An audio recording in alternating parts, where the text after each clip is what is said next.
Hello everyone, कैसे हैं आप सभी। आई होप आप सभी अच्छे होंगे। स्वागत है आप सभी का मेरे चैनल कॉमर्स हंट पर।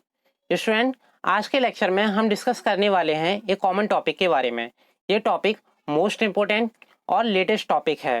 जैसा कि आप सभी को पता होगा, एक दो दिन पहले से ऑन यूट्यूब और ऑन सोशल मीडिया एक टॉपिक बहुत ही हाईलाइटेड है। ठीक है, वो टॉपिक क्या है उसके बारे में हम बात करेंगे। ऑन सोशल मीडिया जो टीचर्स हैं और स्टूडेंट हैं वो एक साथ मिलकर एक मुहिम चला रहे हैं। तो वो मुहिम क्या है उसके बारे में हम डिस्कस करेंगे। और दूसरा, ये मुहिम हमारे इस वीडियो से कैसे कनेक्टेड है उसके बारे में भी हम डिटेल में बात करेंगे। और आप सभी को पता होगा, जैसा कि हमारे प्राइम मिनिस्टर हैं, प्राइम मिनिस्टर मोदी जी, वो हर बार एक कॉमन टॉपिक पर अपनी मन की बात कहते हैं। जैसा कि रिसेंटली उन्होंने एक कॉमन टॉपिक पर अपनी मन की बात कही। उसके बाद जैसा कि आप सभी को पता होगा कि ऑन यूट्यूब उनकी जो वीडियो है डिसलाइक की गई बाय द पब्लिक। अब डिसलाइक करने का क्या रीजन है, ठीक है, और जो पब्लिक की फ्रस्ट्रेशन है वो क्या है उसके बारे में आप सभी को पता होना चाहिए। स्टूडेंट, आज का जो लेक्चर है वो आपके सिलेबस का पार्ट नहीं है, पर कहीं ना कहीं ये आपके present as well as future से रिलेटेड हो सकता है। तो आपको इसके बारे में अवेयरनेस होनी चाहिए। तो स्टूडेंट, स्टार्ट करते हैं। जैसा कि हमारा टाइटल है आज के टॉपिक का, वी नीड टू यूनाइट। मतलब क्या है ये वी नीड टू यूनाइट, और इसका क्या मतलब है। क्या हम सभी को एक साथ मिलकर प्रोटेस्ट करना है? अगर प्रोटेस्ट करना है तो उसका क्या रीजन है? अगर रीजन है तो कहीं ना कहीं कोई प्रॉब्लम होगी। अगर प्रॉब्लम भी है तो उसका बेस्ट सॉल्यूशन क्या है उसके बारे में हम डिस्कस करेंगे।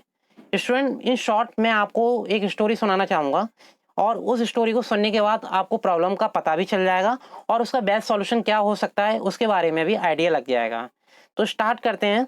जैसा कि स्टोरी इस तरीके से है, जैसा कि आप सभी को पता होगा, जैसे हमारे पेरेंट्स होते हैं वो स्टार्टिंग से एक ड्रीम लेके चलते हैं कि उनका जो बच्चा है वो एक इंस्टीट्यूशन में पढ़ेगा। ठीक है, पढ़ने के बाद जब वो इस अपनी एजुकेशन को गेन कर लेगा और उसे एक स्पेसिफिक डिग्री मिल जाएगी तो इन फ्यूचर वो क्या करेगा, एक जॉब करेगा और अपने ड्रीम को कंप्लीट करेगा। ये ड्रीम कुछ भी हो सकता है, वो उनके पेरेंट्स का हो सकता है, उस स्टूडेंट का हो सकता है, मे बी वो इंजीनियर बनना चाहे, टीचर्स बनना चाहे, सीए बनना चाहे, और एनी अदर प्रोफेशन जो भी वो बनना चाहे उसका एक स्पेसिफिक ड्रीम होता है। ठीक है, तो इस तरीके से जो पेरेंट्स होते हैं उस ड्रीम को फुलफिल करने के लिए एफर्ट्स करते हैं।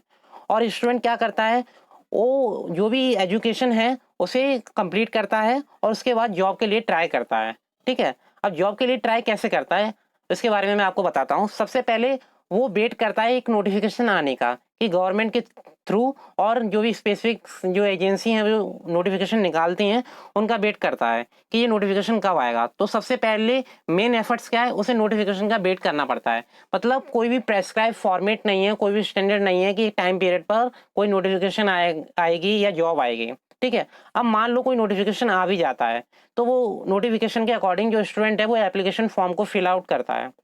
जब वो फॉर्म को फिल आउट करता है तो उसके रिगार्डिंग उसे वो कुछ फीस का पेमेंट भी करना पड़ता है। जैसे आप सभी को पता होगा, जब हम कोई फॉर्म फिल आउट करते हैं तो हमें चालान या ऑनलाइन पेमेंट के थ्रू कुछ अमाउंट पे करना पड़ता है। ठीक है, और ये अमाउंट मे बी 50,000, सॉरी 5,000, 1,000 और मोर देन हो सकता है। क्लियर। अब मान लो जो कैंडिडेट है उसने वो फॉर्म फिल कर दिया।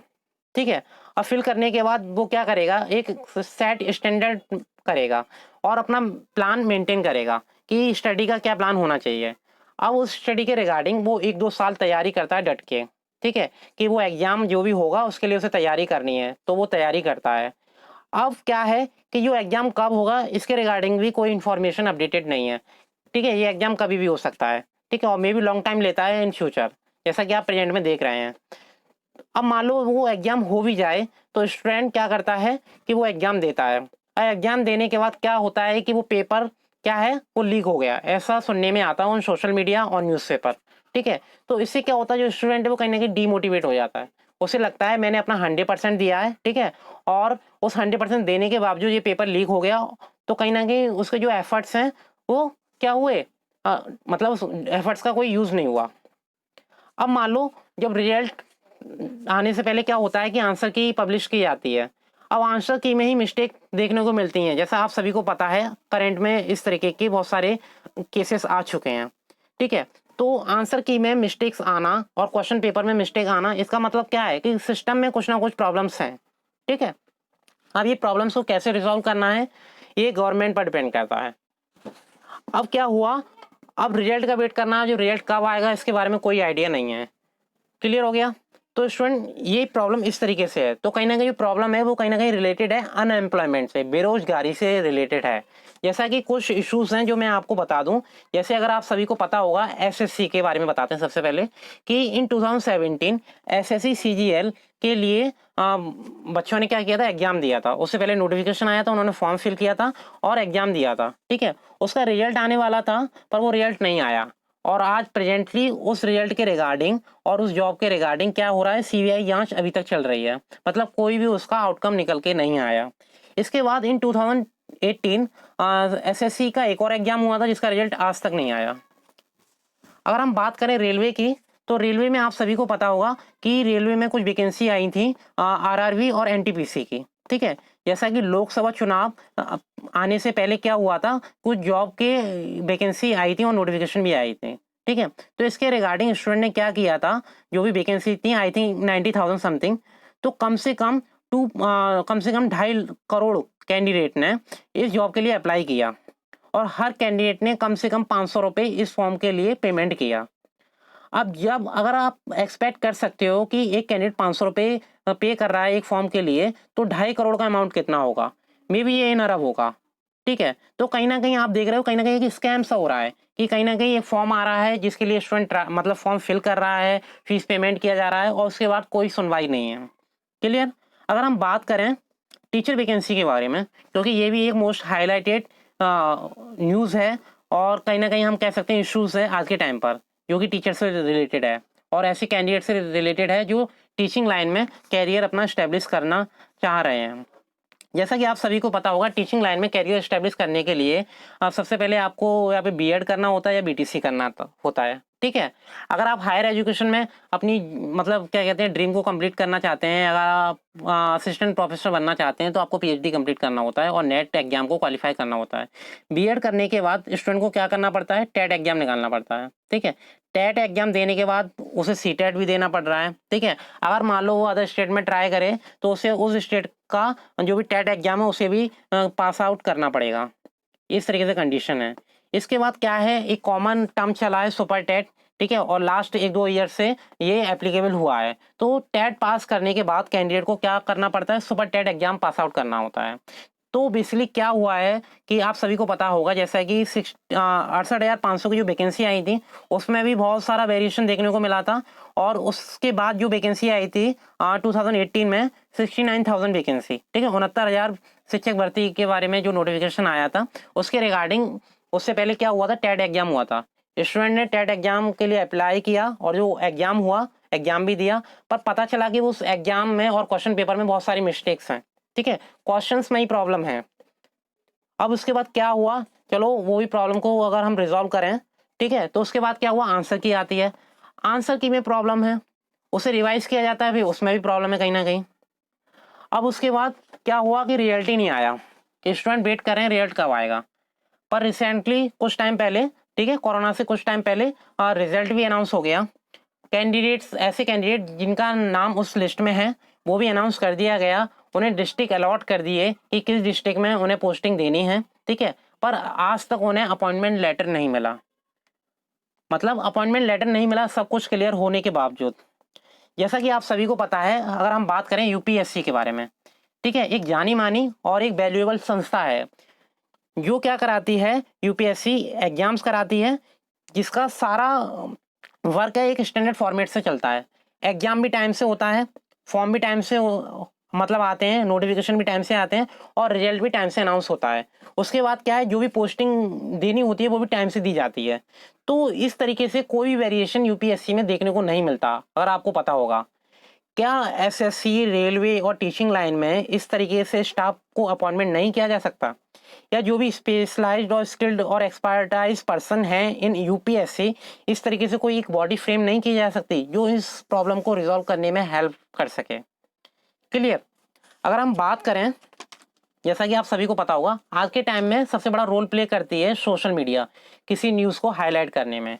पर सोशल मीडिया भी आजकल बहुत बिजी है क्योंकि उसके पास फुर्सत ही नहीं है, क्योंकि वो एक ही टॉपिक को बार बार रिपीटेट करती रहती है। जैसा कि आप सभी को पता होगा, करेंटली चाइना इंडिया का इशू चला, ठीक है। उसके बाद कोरोना न्यूज़ जो आज तक चली आ रही है, ठीक है, और उसे कुछ नहीं करना, उसका रिपीटेशन ही हो रहा है। पर जिन मुद्दों पर फोकस करना चाहिए, जिन मुद्दों पर ध्यान देना चाहिए, उसके बारे में मीडिया बिल्कुल भी अवेयर नहीं है।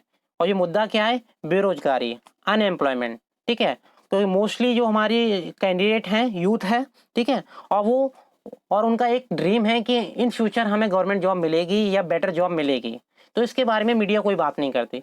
दूसरा, जो भी यूथ है उनके जो हौसले टूट रहे हैं, ठीक है, रिगार्डिंग अनएम्प्लॉयमेंट, उसके रिगार्डिंग मीडिया कोई भी बात नहीं करती। तो क्लियर हो गया आप सभी को। अगर हम बात करें, जैसे अगर कोई भी मतलब बात को मतलब बढ़ाया जाता है या अगर गवर्नमेंट से बोला जाता है, ठीक है, तो गवर्नमेंट के पास भी कुछ एक्सक्यूज हैं। जस्ट एग्जांपल, और कुछ बात को बोला जाता है या कोई प्रॉब्लम्स का सॉल्यूशन मांगा जाता है, तो वो कह देते हैं इस टाइम कोरोना चल रहा है, ठीक है, कोरोना में कोई भी प्रॉब्लम का सॉल्यूशन नहीं होगा। जस्ट एग्जांपल, ठीक है। पर आप सभी को पता होगा अभी हाल ही में जो नीट है और जेईई है, इन सभी के एग्जाम कराए गए, ठीक है। बीएड एंट्रेंस एग्जाम ये भी रिसेंटली कराया गया, जिसमें आप सभी को पता है जो कोरोना है और जो सोशल डिस्टेंसिंग है उसकी धज्जियां उड़ गई। मतलब जो सोशल डिस्टेंसिंग है उसका जो भी स्टैंडर्ड मेंटेन किया गया वो कहीं से फॉलो हुआ ही नहीं। इसके बाद एक और एग्जाम हुआ था बीईओ, जिसका नाम है ब्लॉक एजुकेशन ऑफिसर, ठीक है। इस एग्जाम को भी कंडक्ट करा लिया गया, ठीक है। इसमें वैकेंसी थी आई थिंक 309 और कैंडिडेट कम से कम थे 5 लाख के अराउंड। पर जिसमें भी क्या हुआ, इस एग्जाम को भी कंडक्ट कराया, ठीक है। पता है कि कोरोना सिचुएशन चल रही है, मे बी जो कैंडिडेट्स हैं उनके लिए प्रॉब्लम क्रिएट कर सकता है, पर ऐसा कोई पॉइंट पर फोकस नहीं किया गया और ये सारे एग्जाम करा लिए गए। क्या ये सारे एग्जाम जब हो सकते हैं, तो क्या जो वैकेंसी पहले से अटकी हुई हैं, ठीक है, जिन वैकेंसी का रिजल्ट आना बाकी है, क्या उनका रिजल्ट नहीं आ सकता, ठीक है, या जो प्रोसेसिंग चल रही है वो प्रोसेसिंग आगे बढ़ नहीं सकती? तो बेसिकली स्टूडेंट, आज का जो टॉपिक था हमारा वी नीड टू यूनाइट, ठीक है। तो सोशल मीडिया पर एक मुहिम चलाई जा रही है वी नीड टू यूनाइट, मतलब हम सभी को आपस में मिलजुल कर एक प्रोटेस्ट करना है, ठीक है। आप सभी को करना क्या है ये मैं आपको बता दूं, एक छोटा सा प्रोसेस है। सबसे पहले आपको एक ट्विटर ऐप डाउनलोड करना है, ठीक है, उस पर अपनी आईडी क्रिएट करनी है। उसके बाद आपको क्या करना है, ट्वीट करना है। ट्वीट में क्या लिखना है, hashtag speak up for teachers, मतलब जो टीचर्स की प्रॉब्लम है उसके लिए आपको एक हैशटैग करना है। दूसरा, hashtag speak up for SSC railway student, मतलब आप सभी को पता है कि जो एसएससी कैंडिडेट्स हैं और रेलवे के कैंडिडेट्स हैं, ठीक है, ये प्रॉब्लम उनकी भी है। अगर हम बात करें जितने भी कॉम्पिटिटिव एग्जाम है, ये प्रॉब्लम सभी की है, तो आप नेक्स्ट हैशटैग यूज कर सकते हो, hashtag speak up for all competitive exam. इसके बाद एक हैशटैग और है जो आप यूज कर सकते हो, जो मोस्टली पब्लिक यूज कर रही है, hashtag no job no vote. अगर आप जॉब नहीं दे सकते, मतलब जो युवा हैं उनकी प्रॉब्लम का सॉल्यूशन नहीं कर सकते, ठीक है, तो कैंडिडेट भी अवेयर हैं, जो भी युवा हैं वो भी अवेयर हैं कि उन्हें वोट किन्हें देना है, ठीक है, और ऐसी कौन सी पर्सन है जो उनकी प्रॉब्लम को सॉल्व करेंगे। तो स्टूडेंट, आज के लेक्चर के बारे में इतना ही डिस्कस करना था। I hope all of you understand this topic and follow this guidelines.